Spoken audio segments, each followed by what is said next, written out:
Hello everyone, आप सबका स्वागत है कोड फॉर एजुकेशन में। ये है रिएक्ट राउटर V6 ट्यूटोरियल का पार्ट नंबर 8 गाइस। इसके अंदर हम देखेंगे आपका नेस्टेड राउटिंग के बारे में कि किस तरीके से नेस्टेड राउटिंग को यूज करना चाहिए रिएक्ट के एप्लीकेशन में।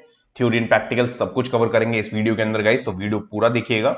एंड जैसे कि गाइस मैंने आपको हर एक वीडियो में बता रखा है, अगर आपकी कोई भी वीडियो मिस हो जाती है तो प्लेलिस्ट का लिंक डिस्क्रिप्शन सेक्शन में अवेलेबल है, वहां जाए एंड आप वहां से वीडियो देख सकते हैं। एंड आपको मेरी किसी वीडियो से रिलेटेड कोई डाउट होता है तो कमेंट करके अपने डाउट को आप पूछ भी सकते हैं। एंड गाइस सारे सोशल मीडिया के प्लेटफॉर्म के लिंक्स भी आपको डिस्क्रिप्शन में अवेलेबल हैं, जाएं एंड फॉलो कर लें। चलिए यहाँ पे चलते हैं सबसे पहले हम और देखते हैं what is a nesting routing, इसकी जरूरत क्यों पड़ती है। जैसे कि नॉर्मल राउटिंग तो मैंने आपको पिछली कुछ वीडियोस में ऑलरेडी पढ़ा रखी है। तो अब क्या है कि उसके अंदर भी आपको, जैसे मानिए आपके पास में कोई डैशबोर्ड है और उसके अंदर अकाउंट का है, जैसे हमारी प्रोफाइल होती है ना, प्रोफाइल के अंदर बहुत सारे होते हैं, लॉग आउट, सेटिंग्स या मैनुअल, जो भी आपको ऑप्शन देने वो राउटिंग आप कैसे हैंडल कर सकते हैं। तो उस चीज के लिए हमें यहाँ पे नेस्टिंग राउटिंग की बहुत ज्यादा रिक्वायरमेंट होती है। तो इसका छोटा सा इंट्रोडक्शन रखा है, इसको रीड कर लेते हैं पहले। React router DOM nesting routings allow you to define a hierarchical structure for your application routes. This means that you can have routes within routes, creating a nested layout for your components. This is useful for building complex user interfaces where difficult sections on your application have their own set of routes. आप समझ गए कि यहाँ पे क्यों use करते हैं। सबसे पहले आपका पहला जो इसका हिरारिकल स्ट्रक्चर होता है उसकी वजह से हम यहाँ पे हमारे को बहुत अच्छी हेल्प मिलती है राउटिंग को हैंडल करने के लिए। और जो हमारा यूआई का पार्ट होता है उसके अंदर बहुत ज्यादा कॉम्प्लेक्सिटी होती है, राइट, कि बहुत सारे पेजेस होते हैं, चिल्ड्रन कंपोनेंट्स होते हैं, ग्रैंड चिल्ड्रन कंपोनेंट्स होते हैं, उनको राउट्स के थ्रू हैंडल करना है हमें। तो वहां पे भी इस चीज की बहुत ज्यादा रिक्वायरमेंट लगती है और वहां पे भी आप इसको हैंडल कर सकते हैं बहुत इजी तरीके से।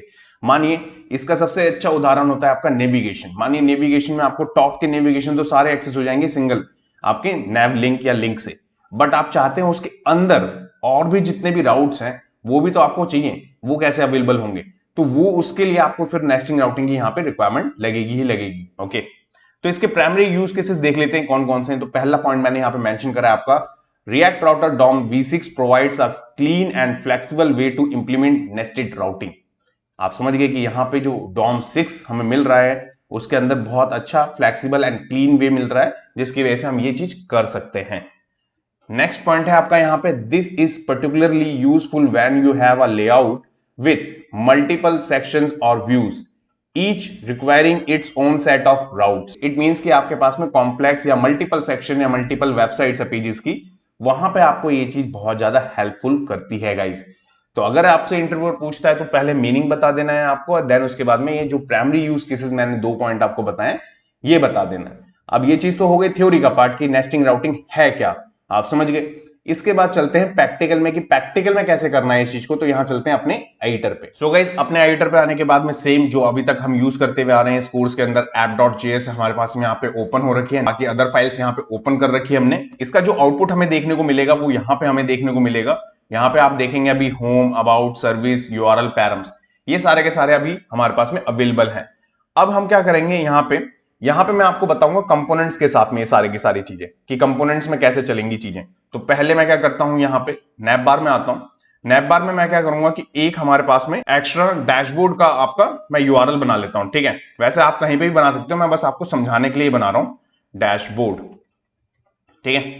नैप बार के लिए हमने बना लिया कि इट मींस कि एक हमारे पास में लिंक होगा, उसके अंदर चिल्ड्रंस होंगे और उसका राउट हमें हैंडल करना है। और ये राउट बाकी जो नॉर्मल राउट होता है उससे थोड़ा सा डिफरेंट होता है, कैसे वो अभी हम देखेंगे गाइस।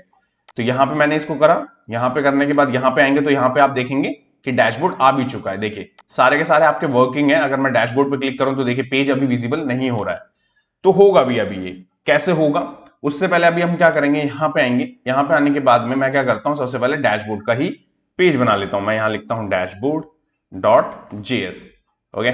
और यहां पे अपने शॉर्ट फॉर्म से कंपोनेंट रेडी कर लेते हैं। मैं इसको कट कर लेता हूं, ओके। और क्या करता हूं मैं यहाँ पे आपका H1 कर देते हैं, ओके।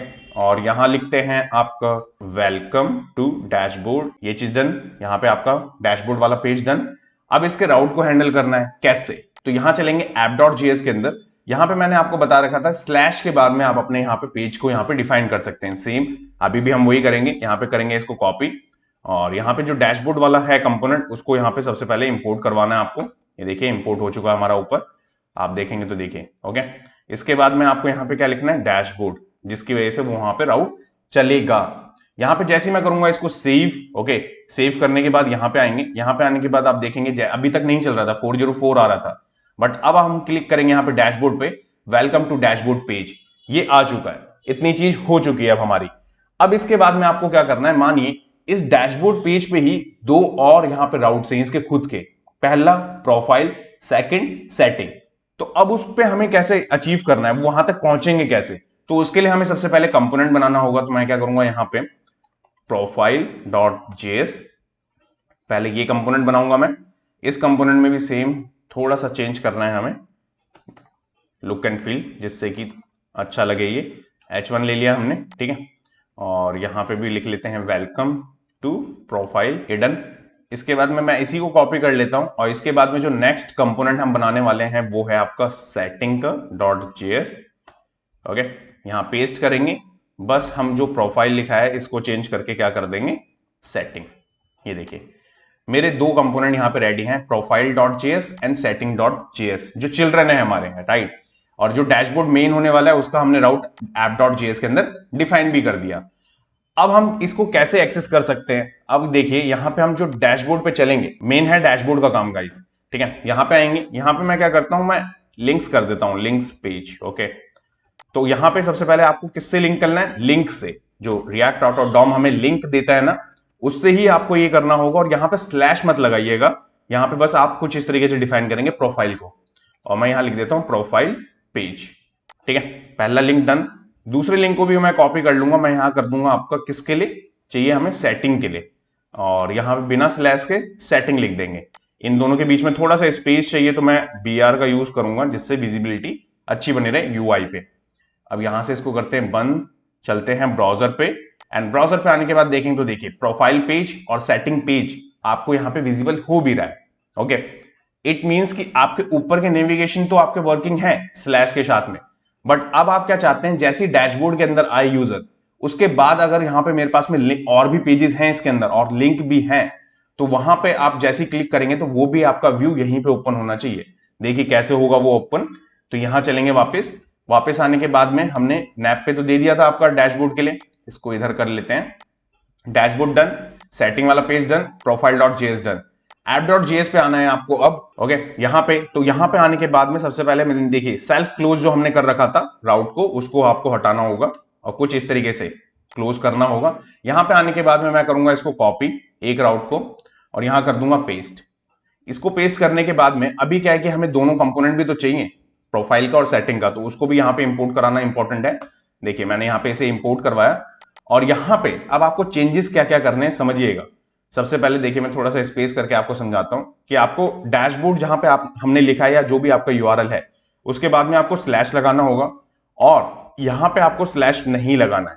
यहां पे आपको क्या लगाना है, यहां पे लगाना है आपको प्रोफाइल, ओके, ये प्रोफाइल के लिए हो गया। इसके बाद में नेक्स्ट किसके लिए था हमारा, सेटिंग के लिए, तो उस कंपोनेंट को भी इंपोर्ट करेंगे हम यहां पे, ये देखिए, ओके।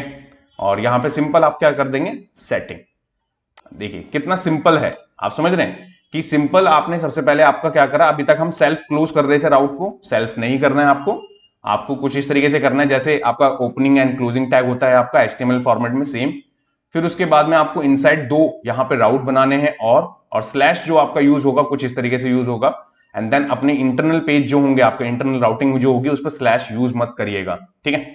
तो ये चीज हो गई आपकी, करूंगा मैं सेव, एंड सेव करने के बाद यहां चलेंगे। यहां पे देखिए अभी भी मैं यहां पे ऊपर चलूं तो आपको परफेक्टली वर्क कर रहा है सारे राउट्स। अब मैं मानिए प्रोफाइल पेज पे क्लिक करता हूं, जैसे ही मैं प्रोफाइल पेज पे क्लिक करता हूं, देखिए अभी आपका क्या हुआ, ये नहीं चल रहा है। अब आप कहेंगे क्यों, हमने तो लिंक भी कर दिया, क्यों नहीं चल रहा, क्योंकि इसको चलाने के लिए अब हमें एक और चीज यहां पे यूज करनी पड़ेगी, जिसका नाम है आपका आउटलेट। जब आप यहां पे डिफाइन करेंगे किसी भी इनसाइड पेजेस में, इनसाइड कंपोनेंट में जो भी चिल्ड्रन आपके राउट्स डिफाइन करेंगे, तो वहां पे आपको रिएक्ट ऑटो डॉम के अंदर आपको कुछ इस तरीके से करना होगा। देखिए आउटलेट, तो हमने यहां पे इंपोर्ट कर दिया है आपका आउटलेट। इस आउटलेट को आपको अपने यहां पे कंपोनेंट में सबसे नीचे, ओके, कुछ इस तरीके से यहां पे इसको कॉल करवा दीजिएगा। बस इतनी चीज करवाने के बाद में आप चलेंगे वापस अपने यहां पे ब्राउजर पे, एंड ब्राउजर पे आने के बाद देखेंगे तो देखिए वेलकम टू प्रोफाइल पेज आ चुका है। वापस चलते हैं, एक बार देखते हैं, देखिए सारे चल रहे हैं, वापस में आया, वहां पे पेज हट चुका है वो। अब मानिए मैं दोबारा क्लिक करता हूं प्रोफाइल पेज पे, यस ये आ रहा है हमारा यहाँ पे चिल्ड्रन कंपोनेंट का जो हमने राउट बनाया। फिर इस पे क्लिक करते हैं सेटिंग वाले पे, देखिए सेटिंग वाला भी आ रहा है आपका। तो देख रहे हैं कितना इजी है आपका यहाँ पे राउट्स को कंट्रोल करना, जो नेस्टिंग राउट होते हैं हमारे। ये तो मैंने आपको बस 2 ही कंपोनेंट्स के साथ में करके दिखाया है, आप चाहें जितने कंपोनेंट्स बना लें आपके सारे के सारे राउट्स वर्किंग होंगे। ओके, बस आप ध्यान रखिए क्या क्या कि आपको जब लिंक यूज करेंगे, जो राउट्स में आप यहाँ पे डिफाइन कर रहे हैं, जिस भी आप चिल्ड्रन कंपोनेंट के अंदर आप वहां पे राउट्स बनाएंगे, तो वहां पे आपको आउटलेट रखना बहुत जरूरी है, इसकी वजह से वो वर्क करेगा। एंड देन उसके बाद में app.js के अंदर आपको यहाँ पे राउट्स कुछ इस तरीके से डिफाइन करना है, जो मैंने आपको समझाया है अभी। उम्मीद करता हूं कि जो भी इस वीडियो के अंदर मैंने चीजें समझाई हैं गाइस, वो आपको समझ में आया होगा। कहीं पे भी डाउट लगे आपको तो कमेंट करके अपने डाउट को आप पूछ सकते हैं। नेक्स्ट वीडियो में आपको मैं क्या पढ़ाने वाला हूं वो भी एक बार देख लेते हैं। सो गाइस, नेक्स्ट वाले पार्ट में हम देखेंगे आपका यूज लोकेशन हुक के बारे में। जैसे कि ऑलरेडी मैंने 2 हुक आपको बताए हैं इस रिएक्ट डॉट डॉम की सीरीज में, ये भी आपका एक हुक है। इसको यूज कैसे करते हैं सब कुछ कवर करेंगे, theory and practical guys. Thanks for watching this video. जब तक के लिए till then bye bye guys.